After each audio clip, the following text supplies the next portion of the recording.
Assalamualaikum warahmatullahi wabarakatuh. Baiklah, di sini saya akan menceritakan kisah mengharukan Rasulullah Shallallahu Alaihi Wasallam ketika beliau hendak dicambuk sebelum wafat. Bagaimanakah kisah mengharukan Rasulullah Shallallahu Alaihi Wasallam ini? Simak videonya sampai selesai. Sebelum Rasulullah wafat,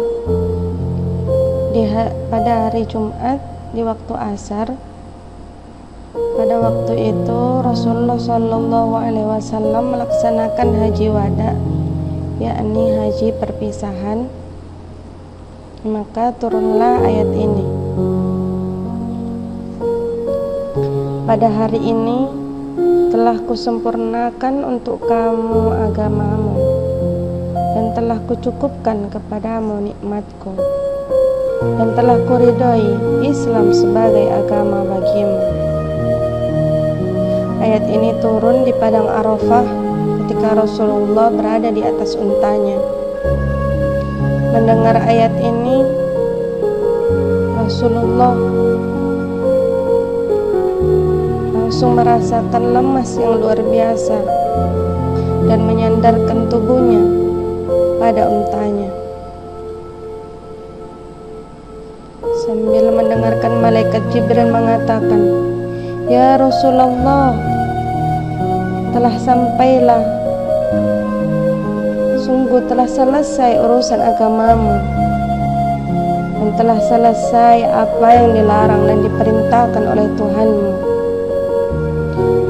Maka kumpulkanlah para sahabatmu dan beritahukan kepada mereka bahwa setelah ini aku tidak akan turun ke sini lagi."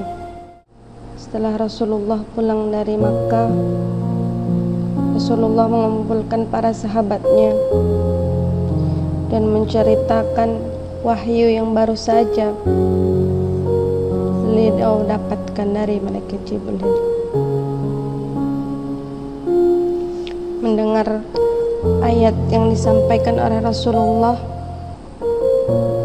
sambil menyampaikan apa yang dikatakan oleh malaikat Jibril, para sahabat yang tidak memahaminya, mereka merasakan gembira, senang, dan berkata, telah sempurnalah agama kita, telah sempurnalah agama kita.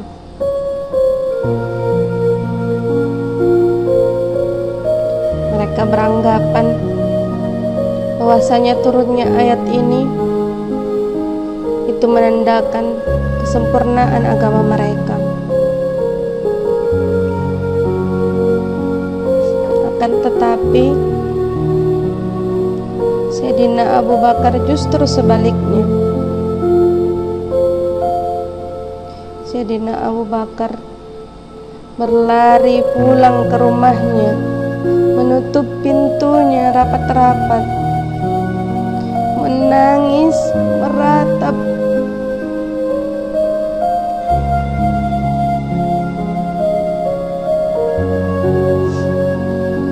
Siang dan malam beliau tidak berhenti menangis.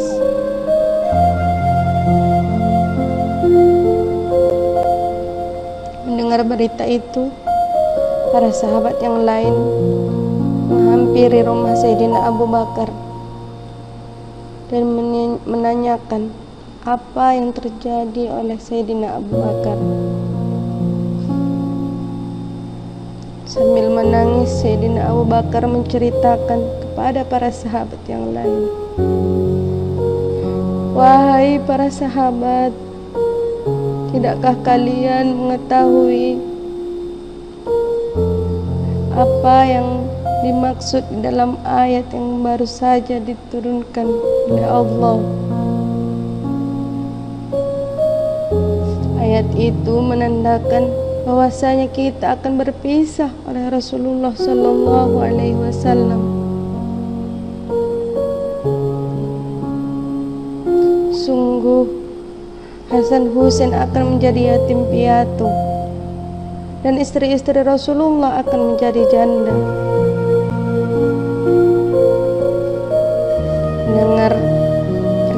dari Abu Bakar, para sahabat yang lain ikut menangis terseduh-seduh.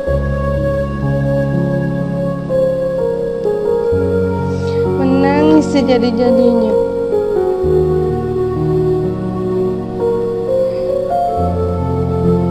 Mendengar kehebohan yang terjadi di rumah Sayyidina Abu Bakar, maka Rasulullah datang ke rumah Sayyidina Abu Bakar.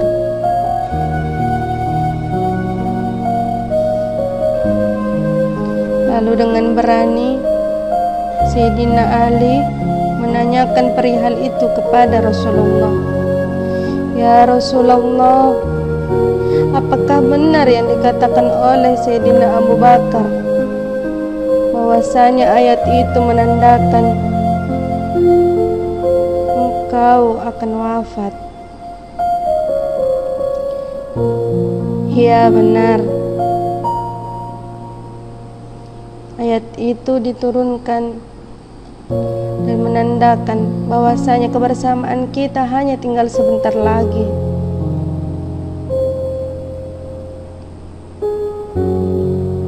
Setelah pernyataan itu mereka dengar dari Rasulullah, Sayyidina Abu Bakar terjatuh pingsan karena tak sanggup mendengarkan berita yang baru saja beliau dengar. Ali beserta sahabat yang lainnya menangis terseduh-seduh, diikuti oleh tumbuh-tumbuhan, batu, gunung-gunung, dan semua binatang yang ada di sekitar mereka. Merasakan kesedihan.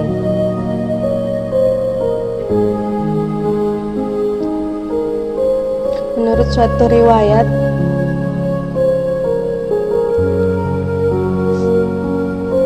setelah turunnya ayat ini, Rasulullah masih hidup selama 81 hari.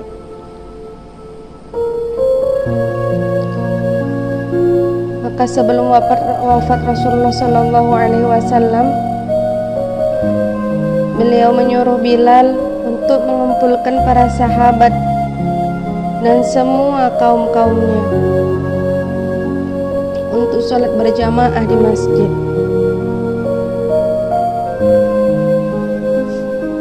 Maka berkumpullah kaum Muhajirin dan Ansor untuk sholat berjamaah yang dipimpin oleh Rasulullah SAW. Setelah sholat berjamaah selesai, Rasulullah naik ke atas mimbar dan menyampaikan khutbahnya. Wahai kaum Muhajirin dan Ansor,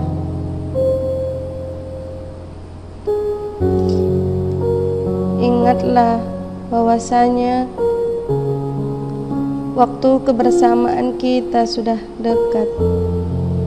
Waktu kebersamaan kita sudah tidak lama lagi.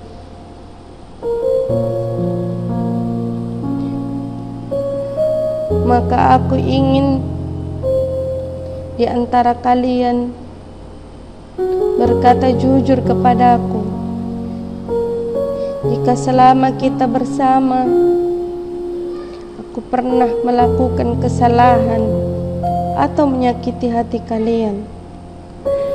Lakukanlah kisos itu kepadaku sebelum aku mendapatkan kisos itu di akhirat nanti.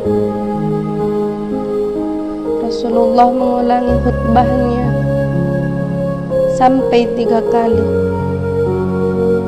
dan tidak ada satupun yang mengaku dan maju untuk mengatakan kesalahan apa yang pernah Rasulullah lakukan kepada mereka. Sampai setelah khutbah Rasulullah yang ketiga, berdirilah salah seorang dari kaumnya dan maju ke hadapan Rasulullah SAW. Ya Rasulullah, sungguh aku mengingat suatu kejadian di waktu perang Badar.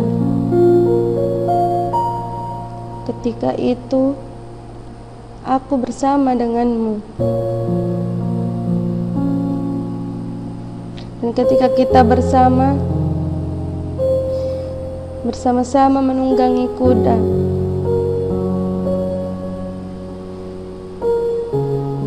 dan cambuk kuda mengenai punggungku.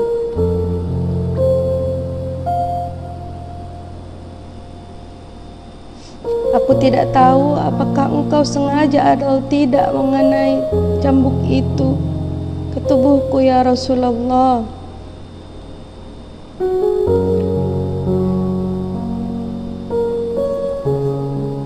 Apakah itu benar, wahai Ukasha, aku sengaja melakukannya?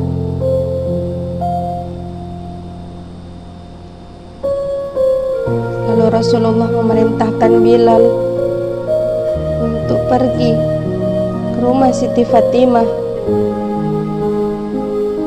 anak yang paling beliau sayangi,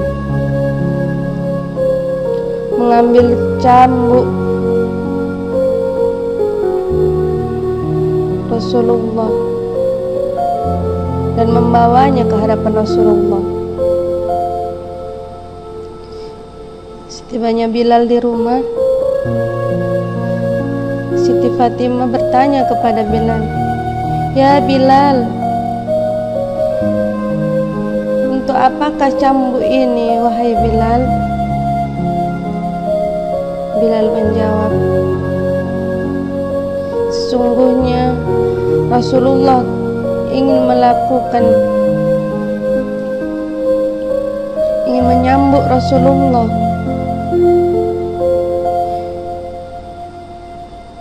Sesungguhnya Rasulullah pernah melakukan kesalahan kepada Ukasha, dan Rasulullah akan melakukan qisas kepada dirinya."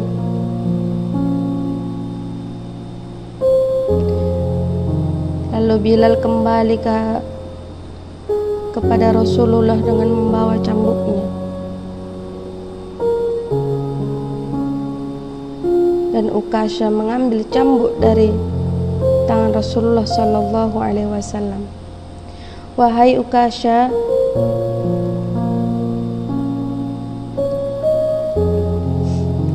maka lakukanlah qisas seperti apa yang pernah aku lakukan terhadapmu, wahai Ukasha." Melihat Ukasha memegang cambuk Rasulullah, para sahabat menghentikan perbuatannya. Sayyidina Umar menarik cambuk Rasulullah. Begitu juga dengan Sayyidina Abu Bakar. "Wahai Ukasha, daripada engkau mencambuk Rasulullah, maka cambuklah kami ini, supaya kami bisa merasakan sakit dari cambukanmu itu."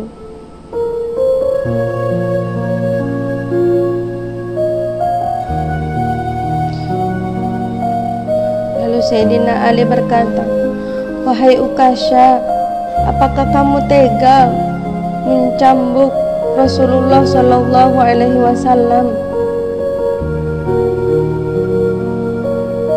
Dan disusul oleh kedua cucu Rasulullah Sallallahu Alaihi Wasallam, Hasan dan Husain, untuk mencegah Ukasha mencambuk Rasulullah Sallallahu Alaihi Wasallam.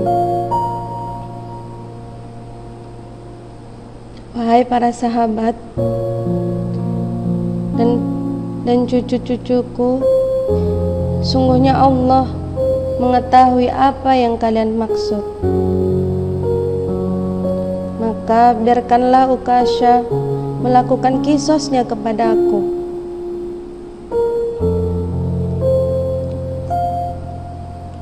Lalu Ukasha berkata, "Wahai Rasulullah, sesungguhnya ketika aku kena cambukmu, aku dalam keadaan tidak memakai baju, sehingga cambukmu terkena ke kulitku. Seketika Rasulullah Shallallahu Alaihi Wasallam membuka bajunya dan menyuruh Ukasha untuk mencambuk tubuhnya.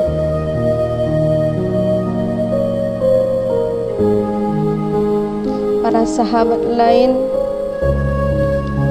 kaum Muhajirin dan kaum Ansor seraya berteriak,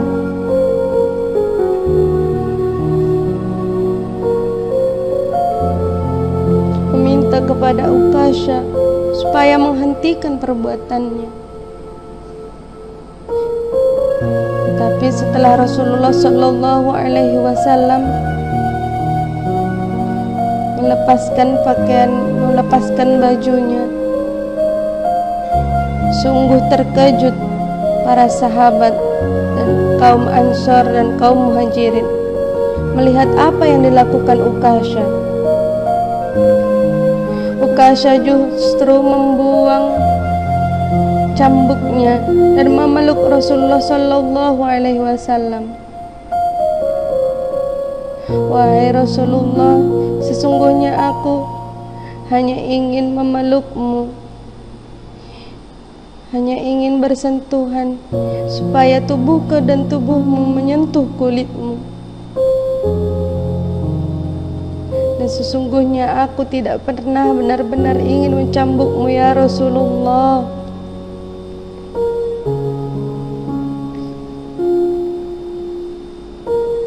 Ketika para sahabat, kaum Ansor dan kaum Muhajirin merasakan sedih, merasakan terharu, dan merasakan takjub, Rasulullah berkata, wahai kalian para sahabat kaum Ansor dan kaum Muhajirin, jika kalian ingin melihat orang ahli surga, maka lihatlah orang ini.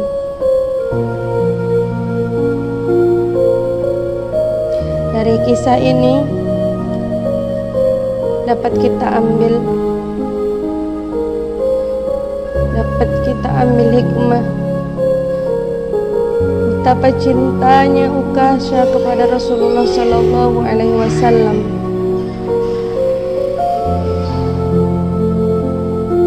Maka kita harus meniru perlakuan Ukasha pada Rasulullah Shallallahu Alaihi Wasallam. Begitu cintanya beliau, begitu cintanya Ukasha kepada Rasulullah.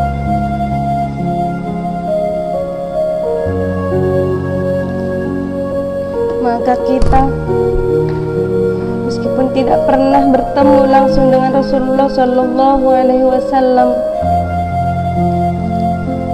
tapi kita harus menanamkan rasa cinta kita yang lebih besar dibandingkan Ukasha. Itulah cerita mengharukan Rasulullah Shallallahu Alaihi Wasallam hendak dicambuk sebelum beliau wafat. Mudah-mudahan kita dapat mengambil hikmah dari cerita ini. Sampai di sini saja cerita kita hari ini. Assalamualaikum warahmatullahi wabarakatuh.